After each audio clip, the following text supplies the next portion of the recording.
Good afternoon all of student. मैं Rahul Sharma, class 11-12 subject English grammar. जो आपके पहले सिलेबस में है नरेशन, डायरेक्ट से इनडायरेक्ट बनाने के नियम 11 में भी 12 में भी। तो आज पहले जानेंगे डायरेक्ट इनडायरेक्ट होता क्या है। पहले हम जानेंगे डायरेक्ट स्पीच क्या होता है।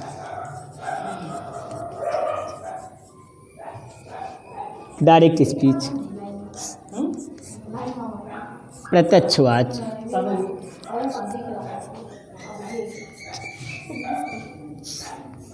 डायरेक्ट स्पीच मतलब होता है प्रत्यक्ष वाक्। वक्ता द्वारा कही हुई बात को जो कहते हैं व्यक्त करना ही डायरेक्ट स्पीच कहलाता है। इसके बाद बात आती है इनडायरेक्ट स्पीच।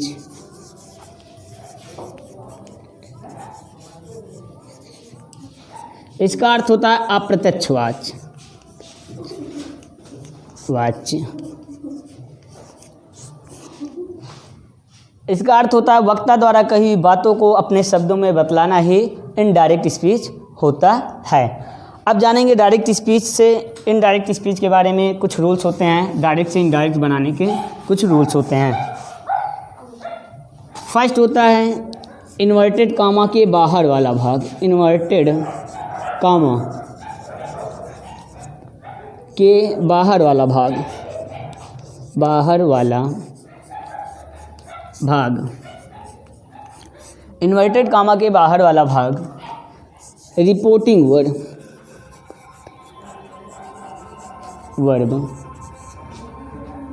रिपोर्टिंग वर्ब या रिपोर्टिंग स्पीच कहलाता है।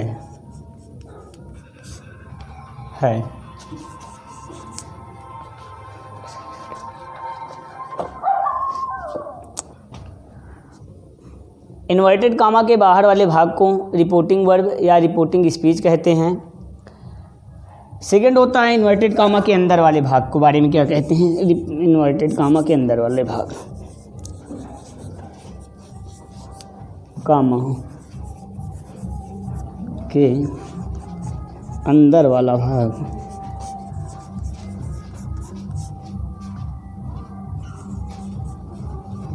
इन्वर्टेड कामा के अंदर वाला भाग रिपोर्टेड स्पीच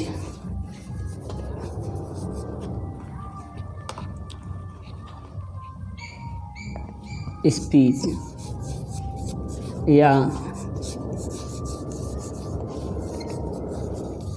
वर्ब कहलाता है।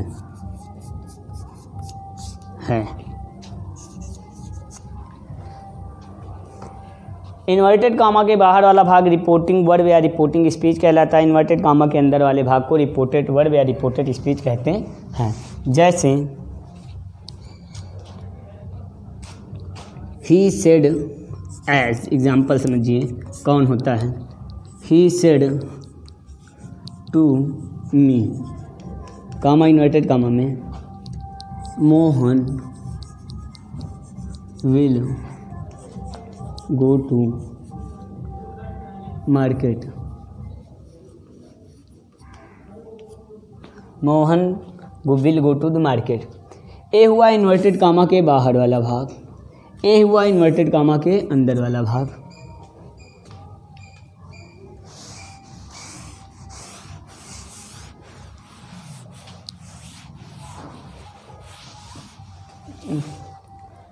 इन्वर्टेड कामा के बाहर वाला भाग ये क्या कहलाता है, रिपोर्टिंग वर्ब। ये क्या कहलाता है, reported speech.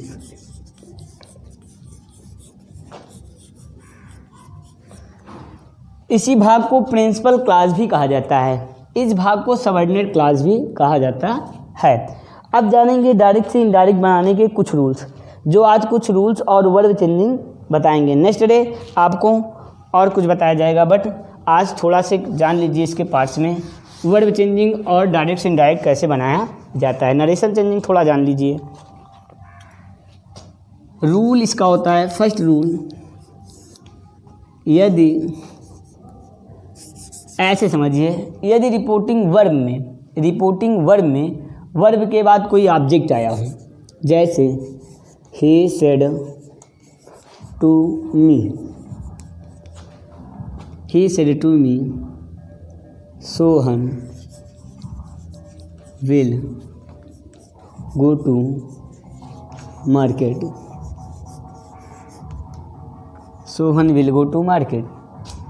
He said to me. Rule first होता है यदि रिपोर्टिंग वर्ब में वर्ब के बाद कोई ऑब्जेक्ट आया हो। रिपोर्टिंग वर्ब में वर्ब के बाद कोई ऑब्जेक्ट आया हो। ए हुआ सब्जेक्ट, ए हुआ वर्ब, सब्जेक्ट शॉर्ट फॉर्म में SUB। ए हुआ वर्ब, वर्ब के बाद कोई ऑब्जेक्ट आया हो, ऑब्जेक्ट, कोई ऑब्जेक्ट आया हो तो उस समय डायरेक्ट से इनडायरेक्ट बनाते समय से सेड को क्रमशः टेल टेल्स टोल्ड में बदल देते हैं। सेकेंड रूल, तथा डायरेक्ट से इनडायरेक्ट बनाते समय यदि डायरेक्ट से इनडायरेक्ट बनाते समय कामा इन्वर्टेड रिपोर्टेड स्पीच जब असर्टिव में हो तब कामा इन्वर्टेड कामा हटाने के लिए कनेक्टिव वर्ड दैट का प्रयोग करते हैं। यदि रिपोर्टेड स्पीच इंट्रोगेटिव में हो तो इफ़ या वेदर या क्वेश्चनिंग वर्ड का प्रयोग करते हैं। जब रिपोर्टेड स्पीच इम्परेटिव में हो तो टू लगाते हैं। एक्सक्लेमेटरी में होता है दैट लगाते हैं। कामा इन्वर्टेड कामा हटाने के लिए हैं कनेक्टिव वर्ड्स। जैसे अब ये वर्ड हुआ he said, he told me. Comma inverted comma हटाएंगे दैट से, क्यों? क्योंकि अगला सेंटेंस असर्टिव है। दैट सोहन अब विल है टेंस परिवर्तन जो आगे हम बताएंगे वर्ब चेंजिंग के समय, बट अभी ऐसे ही जानो would go to market. But अभी इतना जानो कि विल वुड में हुआ, जब वर्ब चेंजिंग बताएंगे तो विल कैसे वुड बना इसके बारे में आपको समझाएंगे। सेकेंड रूल होता है, अब जानते हैं कि वर्ब चेंजिंग कैसे होती है इसकी। अब आते हैं सीधे वर्ब चेंजिंग।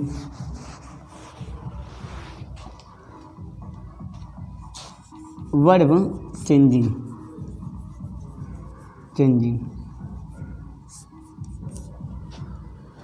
रूल फर्स्ट इसमें होता है वर्ब चेंजिंग में, यदि रिपोर्टिंग वर्ब प्रेजेंट या फ्यूचर में हो। Reporting verb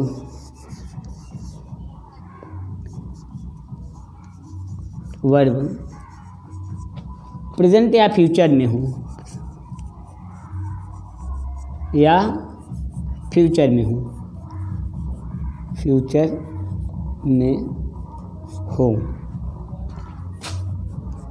reporting word present या फ्यूचर में हो तो रिपोर्टेड स्पीच में परिवर्तन नहीं करते, डायरेक्ट से इनडायरेक्ट बनाते समय। सेकेंड रूल,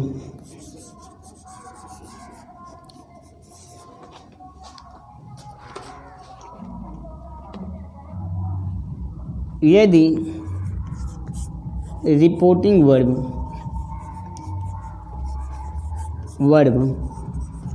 पास्ट में हो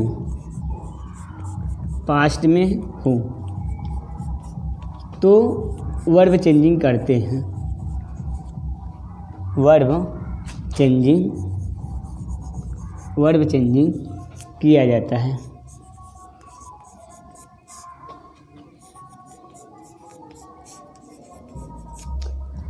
रिपोर्टिंग वर्ब पास्ट में हो तो वर्ब चेंजिंग किया जाता है। पहले फर्स्ट वाले का एग्जांपल समझते हैं थोड़ा से, तो समझ में आ जाएगा आपको। जैसे रिपोर्टिंग वर्ब कह रहा है प्रेजेंट या फ्यूचर में हो तो वर्ब चेंजिंग नहीं करते। जैसे होता Ram says to me, comma inverted comma में होता Radha will go to temple.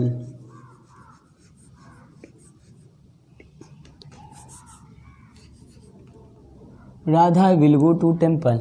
अब रिपोर्टिंग वर्ड प्रेजेंट में है तो रिपोर्टेड स्पीच के वर्ड चेंजिंग नहीं होगा।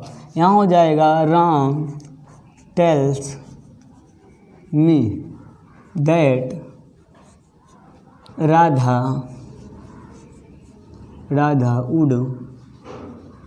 वुड नहीं, टेंस चेंजिंग नहीं होगा, सॉरी है। यहाँ हो जाएगा will go to temple.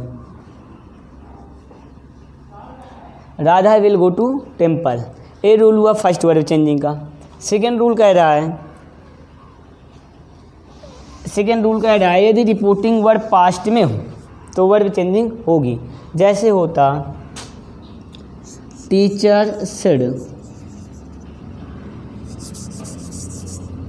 The teacher said,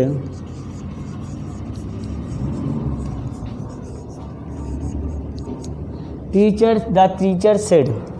अगर होता गीता गोज टू मार्केट,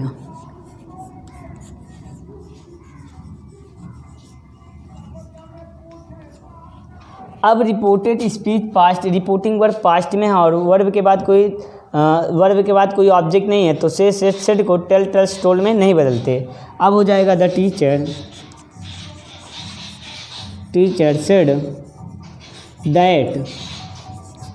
यदि रिपोर्टिंग वर्ब पास्ट में हो, रिपोर्टेड स्पीच प्रेजेंट में हो तो प्रेजेंट के चारों पास्ट में बदल जाते हैं। और फ्यूचर में विल शैल आया हो तो विल का वुड, शैल का शुड में बदल देते हैं। अब हो जाएगा द गीता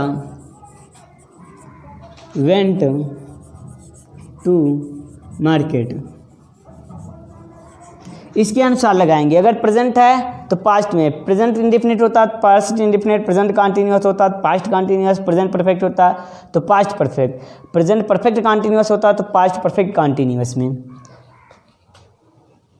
ये हुआ सेकेंड रूल। थर्ड रूल क्या कहता है वर्ब चेंजिंग की?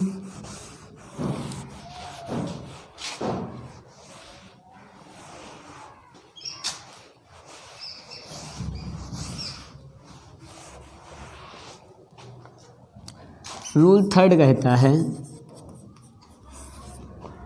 यदि रिपोर्टिंग वर्ब पास्ट में हो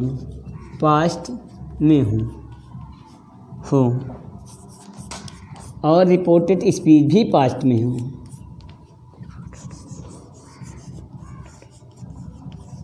स्पीच भी पास्ट में हो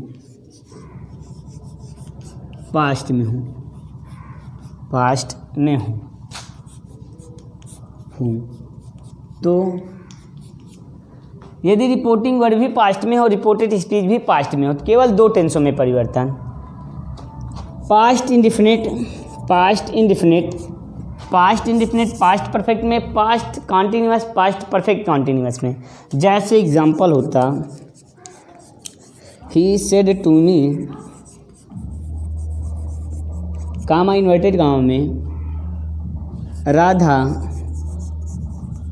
वेंट टू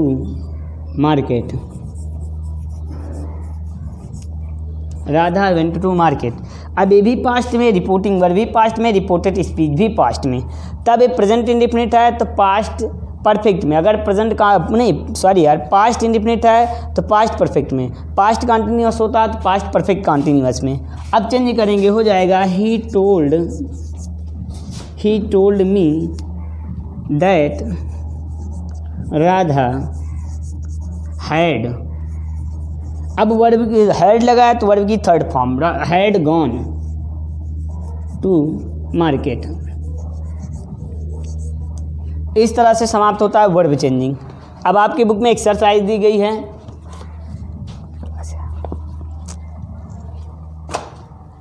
क्लास 12 में एक्सरसाइज देखिए। आप वर्ब चेंजिंग करेंगे, ओनली वर्ब चेंजिंग का सेंटेंस कुछ जैसे पहली एक्सरसाइज है वर्ब चेंजिंग आपको करना है, दूसरी एक्सरसाइज में भी वर्ब चेंजिंग है तो दो एक्सरसाइज आप करके आएंगे क्लास 12 वाले। उसके बाद हम आपको बताएंगे इंट्रोगेटिव चेंज कैसे किया जाता है। उसके बाद आपको बताएंगे प्रोनाउन चेंजिंग कैसे होती है। बस नॉर्मल से अभी थोड़ा से पहली एक्सरसाइज करना, जैसे नेक्स्ट नहीं समझ में आता है तो नेक्स्ट डे आपको बताएंगे।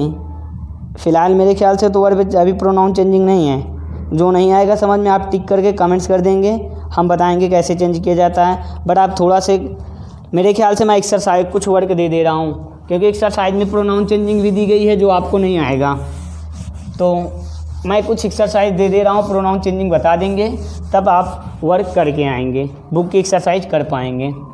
जैसे 2-4 सेंटेंस दे रहा हूँ आपके प्रैक्टिस के लिए।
पांच सेंटेंस है जो आप करके आएंगे क्लास 11th और 12th वाले बच्चे। नेक्स्ट डे आपको इंट्रोगेटिव का बताएंगे, उसके बाद प्रोनाउन चेंजिंग बता देंगे तो आप एक्सरसाइज कर पाएंगे।